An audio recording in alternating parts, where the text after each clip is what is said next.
출애굽기 10장 1절에서 11절 말씀. 여호와께서 모세에게 이르시되 바로에게로 들어가라. 내가 그의 마음과 그의 신하들의 마음을 완강하게 함은 나의 표징을 그들 중에 보이기 위함이며, 내게 내가 애굽에서 행한 일들 곧 내가 그들 가운데서 행한 표징을 내 아들과 내 자손의 귀에 전하기 위함이라. 너희는 내가 여호와인 줄을 알리라. 모세와 아론이 바로에게 들어가서 그에게 이르되, 히브리 사람의 하나님 여호와께서 말씀하시기를 내가 어느 때까지 내 앞에 겸비하지 아니하겠느냐. 내 백성을 보내라. 그들이 나를 섬길 것이라. 내가 만일 내 백성 보내기를 거절하면 내일 내가 메뚜기를 내 경내에 들어가게 하리니, 메뚜기가 지면을 덮어서 사람이 땅을 볼 수 없을 것이라. 메뚜기가 내게 남은 그것 곧 우박을 면하고 남은 것을 먹으며 너희를 위하여 들에서 자라나는 모든 나무를 먹을 것이며, 또 내 집들과 내 모든 신하의 집들과 모든 애굽 사람의 집들에 가득하리니, 이는 내 아버지와 내 조상이 이 땅에 있었던 그날로부터 오늘까지 보지 못하였던 것이리라 하셨다 하고 돌이켜 바로에게서 나오니, 바로의 신하들이 그에게 말하되, 어느 때까지 이 사람이 우리의 함정이 되리이까? 그 사람들을 보내어 그들의 하나님 여호와를 섬기게 하소서.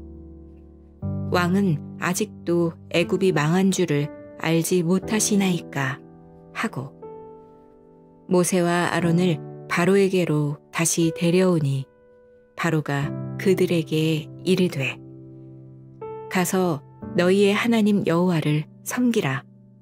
갈 자는 누구누구냐?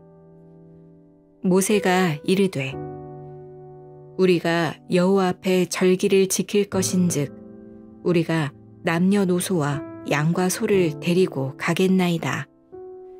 바로가 그들에게 이르되, 내가 너희와 너희의 어린아이들을 보내면 여호와가 너희와 함께함과 같으니라.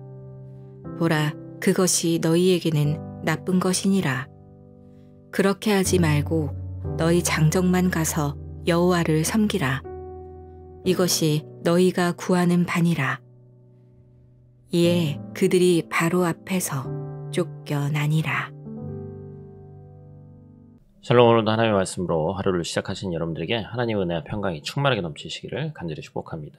2025년 6월 10일 화요일, 본문 출애굽기 10장 1절에서 11절 말씀을 가지고 내가 여호와인 줄을 알리라 라는 제목을 함께 말씀 나누도록 하겠습니다.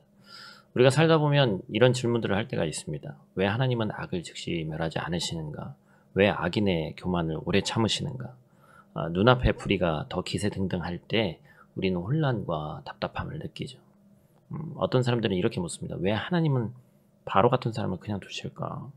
하지만 성경은 이런 감정적 판단을 넘어서 하나님의 주권과 뜻을 바라보는 새로운 시선을 우리에게 제시하죠. 하나님은 악인을 단순히 벌하시는 분이 아니라 그들의 완악함까지도 하나님의 선하신 목적을 이루는 도구로 사용하신다. 바로의 고집을 통해 하나님의 이름은 이방 가운데 드러났고 백성은 여호와 하나님이 누구신지를 알게 되었습니다. 그 영광은 다음 세대까지 이어지고 하나님은 그 과정을 통해서 우리를 참된 예배자로 빚어 가시는 것이죠. 오늘 본문인 이 출애굽기 10장 1절에서 11절은 단순한 재앙의 예고가 아니라 하나님께서 바로의 마음을 완강하게 하신, 완악하게 하신 이유를 자세히 보여줍니다. 만일 바로가 처음부터 순종했다면 출애굽의 역사는 완전히 달라졌을 거예요. 그러나 그의 완강함은 오히려 하나님의 능력과 영광을 더 크게 분명하게 드러내는 계기가 되었습니다. 오늘 본 말씀 통해서 특별히 하나님의 주권과 은혜 그리고 예배로 부르심에 대해서 몇 가지 중요한 메시지를 함께 나누고자 합니다. 오늘 본 말씀 통해서 우리가 첫 번째로 기억해야 될 것은 하나님께서 바로와 그의 신하들의 마음을 완강하게 하신 이유에 대해서 봐야 됩니다. 1절 말씀이죠. 내가 그의 마음과 그의 신하들의 마음을 완강하게 함은 나의 표징을 그들 중에 보이기 위함이라. 아멘. 하나님께서 단순히 바로를 징벌하신 것이 아니라 그의 완강함마저 하나님의 주권과 영광을 드러내는 도구로 사용하셨죠. 주일날 이 강팍함, 완악함, 마음이 굳음에 대해서 우리가 함께 나눴었는데, 하나님은 단순히 바로를 징벌하신 것이 아니라 그의 완악함마저 하나님의 주권과 영광을 드러내는 도구로 사용하셨습니다. 고대 애굽은 태양, 나일강, 풍요와 어둠도 수많은 신을 섬기던 다신교 사회였고, 바로는 살아있는 신으로 여겨졌습니다. 그래서 그 모든 상황들, 그 자연의 섭리와 그 모든 것의 주인이 누구인가를 우리 주님께서 보여주시는 것이죠. 3절에서도 하나님은 바로에게 내가 어느 때까지 내 앞에 겸비하지 않겠느냐. 바로가 겉으로 회개하는 듯 보였지만 여전히 교만한 마음과 그 땅의 회복 가능성을 붙들고 있었어요. 사랑하는 성도 여러분, 하나님은 오늘날 우리에게도 물으십니다. 너는 언제까지 내 앞에 겸비하지 않겠냐. 겸비하다는 얘기는 뭐 쉽게 얘기하면 겸손하지 않겠냐, 그죠? 혹시 우리 마음에도 끝까지 붙들고 있는 남은 것은 없는지, 자존심, 재물, 체면, 하나님은 그때로 그런 것까지 다 무너뜨리시는 분이시죠. 그러나 그것은 우리를 해치기 위함이 아니라 하나님만이 유일한 소망이심을 알게 하려는 은혜의 손길이다라는 것입니다. 참된 신앙은 더는 붙들 것이 없을 때 하나님 앞에 겸손히 엎드리는 데부터 시작됩니다. 그렇기 때문에 이 말씀 앞에 서 있는 오늘 바로처럼 완악함을 고집하지 말고 겸손히 무릎 꿇는 은혜가 우리 가운데 부어지기를 소망합니다. 하나님의 표징은 심판이 아니라 우리를 돌이켜 하나님을 알게 하시려는 사랑의 손짓임을 기억하시기를 주님의 이름으로 축복합니다. 오늘 본 말씀 통해서 두 번째로 우리가 기억해야 될 것은 하나님께서 이 모든 일을 행하신 이유입니다. 2절 말씀, 내가 애굽에 행한 일들 곧 내가 그들 가운데서 행한 표징을 내 아들과 내 자손이 귀에 전하기 위함이라. 아멘. 단지 애굽만을 향한 경고가 아니라 하나님의 백성이 세대를 넘어 하나님의 능력과 은혜를 기억하고 전하게 하시려는 뜻입니다. 출애굽 사건은 단지 과거의 사건이 아니라 대대로 전해져야 할 살아있는 간증이에요. 중요한 것은 구원은 지식이 아니라 삶으로 경험되고 다음 세대의 믿음으로 전수되어야 할 역사입니다. 하나님은 우리의 고난과 연약함조차 자녀가 여호와를 알게 되는 도구로 사용하신다는 거예요. 여러분, 신앙은 말하지 않으면 잊히고 보여주지 않으면 외면됩니다. 그래서 하나님은 말씀하시죠. 신명기 6장에서 이 말씀을 자녀에게 어떻게 해요? 부지런히 가르쳐라. 일상 모든 순간에 강론해라. 신앙교육은 교회만의 몫이 아니라 부모가 삶으로 감당해야 될 사명입니다. 하지만 오늘 우리는 자녀에게 세상 지혜는 열심히 가르치면서 하나님이 누구신지에 대해서 말하지 않는 경우가 많습니다. 말씀도, 기도도, 예배도 삶 안에서 보여주지 않는다면 자녀는 하나님을 중요하지 않게 여기게 되는 거죠. 사랑하는 성도 여러분, 다음 세대에게 신앙을 전하는 것은 선택이 아니라 순종의 문제입니다. 하나님은 자녀들이 형식적 그리스도인이 아니라 하나님을 인격적으로 아는 예배자가 되기를 원하십니다. 그러므로 말씀이 들리게 해야 됩니다. 은혜를 나누고 예배를 삶으로 보여줘야 돼요. 하나님은 오늘도 우리 가정을 믿음의 전승의 이 통로로 부르고 계십니다. 그 부르심에 응답해야 되고 우리 가정이 자녀가 여호와를 잊지 않게 하는 복된 통로가 되기를 간절히 축복합니다. 하나님은 일부가 아니라 전부를 원하십니다. 어느 한때만 보여지는 그런 신앙, 겉모습만 신자인 삶은 하나님이 받으실 예배가 아니죠.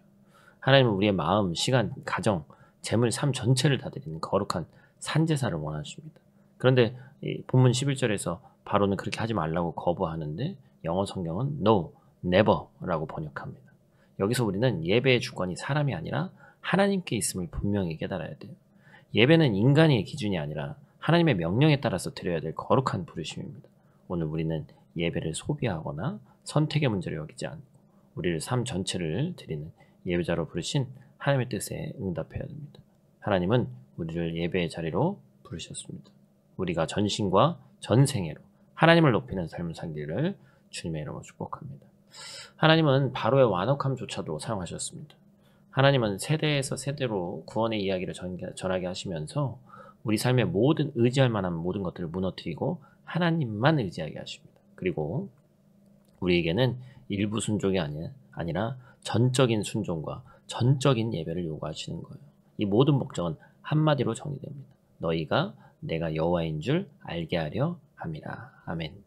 우리 인생 전체가 하나님을 드러내는 통로가 되기를 소망합니다. 가정과 자녀, 일터와 여가 시간과 물질까지 모두 하나님께 온전히 드리길 축복합니다. 여호와 하나님을 아는 삶, 그분만을 예배하는 삶, 그리고 그 하나님을 다음 세대에 전하는 삶을 살아서 축복의 통로로 사용되기를 주님의 이름으로 축복합니다. 우리 다 같이 있는 자리에서 함께 기도하고 마치도록 하겠습니다.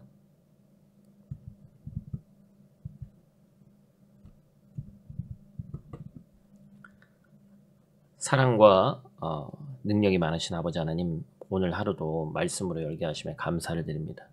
때로는 눈앞에 악이 멸망하지 않고 또 교만한 자가 여전히 높아 보일 때 우리는 매우 혼란스럽습니다. 하지만 오늘 말씀을 통해서 깨닫습니다. 주님은 악인의 완악함까지도 사용하셔서 하나님 이름을 높이시고 우리로 하여금 여호와가 누구인지를 깨닫게 하시는 분임을 믿습니다. 주님, 우리 마음에 끝까지 붙들고 남아있는 것이 있다면 그것까지도 무너뜨려 주시고 하나님만이 유일한 소망이고 목적임을 알게 하여 주시옵소서. 우리 가정이, 우리 자녀가, 다음 세대가 하나님의 능력과 은혜를 잊지 않게 하시고 우리 자신의 그 신앙의 모습이 본보기가 되어 다음 세대의 믿음으로 전하는 복된 통로들 될 수 있도록 하나님 도와주시옵소서. 오늘 하루도 우리의 말과 행동, 선택 하나하나가 내가 여호와인 줄 알게 하려 함이라 라는 우리 하나님의 뜻을 이루는 삶 되게 하시고 그 하나님만 높이며 살아가는 하루 되게 하여 주시옵소서. 우리를 살리신 예수님 귀하신 이름으로 기도드립니다. 아멘.